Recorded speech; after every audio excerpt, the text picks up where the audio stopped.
जागतिक आदिवासी दिनानिमित्तानं गोरेगावमधील आरे कॉलनीतील पाड्यावर राहणाऱ्या आदिवासी बांधवांमध्ये आज मोठ्या उत्साहाचं वातावरण पाहायला मिळालं। या दिनानिमित्तानं भव्य रॅली काढण्यात आली होती। तसंच तारपा नृत्य करत जागतिक आदिवासी दिनाचा आनंद साजरा करण्यात आला। या सगळ्याचा आढावा घेतलाय आमचे प्रतिनिधी देवेंद्र कोल्हटकर यांनी।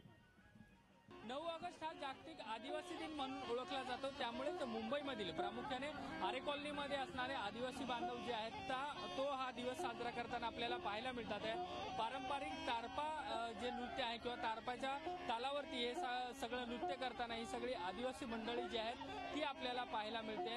आजच्या दिवशी आदिवासी समाजातील जे थोर व्यक्तिमत्व आहेत किंवा क्रांतिकारक आहेत त्यांचं देखील स्मरण केलं जातं। एकंदरीत उत्साहात आजचा दिवस जो आहे तो साजरा केला जातो। काही मंडळी माझ्यासोबत आहेत, काय सांगाल आजच्या दिवसाबद्दल? आमचे आदिवासी क्रांतिकारक सुद्धा होते, त्यांनी सुद्धा देशासाठी बलिदान दिले, आहुती दिले, परंतु त्यांचं कधी इतिहासमध्ये नाव आलं नाही।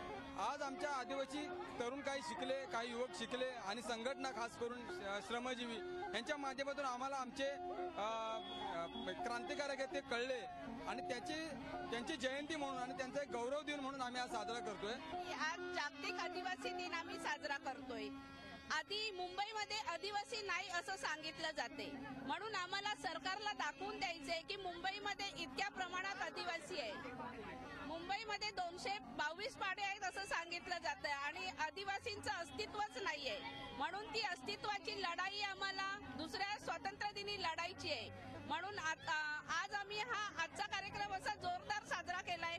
ह्याच्या पुढचेही अनेक कार्यक्रम आम्ही घेणार आहोत आणि मुंबईमध्ये आदिवासी आहे हे दाखवून देणार आहोत। आपल्या सगळ्यांना आदिवासी दिनाच्या खूप खूप शुभेच्छा आणि सगळी बातचीत केल्याबद्दल धन्यवाद। व्हिडिओ जर्नलिस्ट सुरेश सह देवेंद्र कोल्हटकर, झी मीडिया, मुंबई।